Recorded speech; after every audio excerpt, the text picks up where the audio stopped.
Après vous êtes appliqué votre crème de jour quotidienne, ou dans l'idéal une base de maquillage, on applique le fond de teint. Pour ma part, j'opte pour le HD de Make Up For Ever, qui offre un résultat couvrant, mais naturel.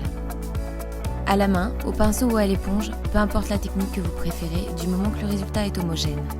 Choisissez une teinte identique à votre peau et surtout pas plus foncée.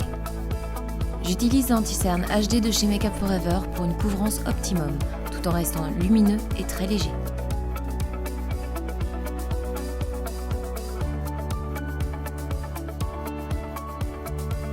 Il y a plusieurs techniques pour sculpter un visage. Pour ma part, je prends un fond de teint plus foncé. Il va se dégrader tout en légèreté à votre fond de teint de base. Le résultat sera sophistiqué tout en restant naturel.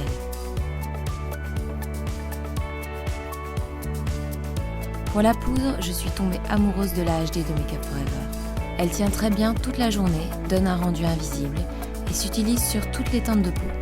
En revanche, faites attention, une petite dose de poudre suffit. Si vous en mettez trop, les fards poudre accrocheront mal et il risque d'y avoir des taches blanches. Pour ce maquillage, je prends le Sculpting Blush Rose Bleuté Mat, que j'adore utiliser pour les maquillages à ton froid.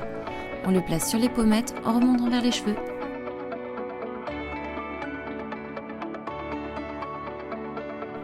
Je brosse les sourcils pour ensuite les redessiner à l'Aqua-Brow de Make Up For Ever, avec un pinceau biseauté. Appliquez-en sur le dos de la main pour mieux contrôler la quantité que vous allez prendre. L'eyeliner en cake est, je trouve, le meilleur pour les débutantes. Vous pouvez contrôler l'intensité en fonction de la quantité d'eau avec laquelle vous le mélangez.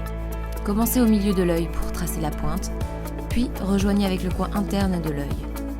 Ensuite, vous n'avez plus qu'à faire la même chose de l'autre côté.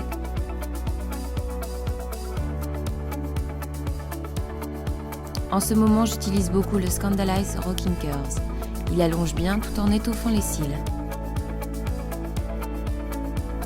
Redessinez le contour des lèvres avec un crayon de la même couleur que le rouge à lèvres, ou une teinte la plus proche possible. Une fois le contour fait, remplissez l'intérieur des lèvres.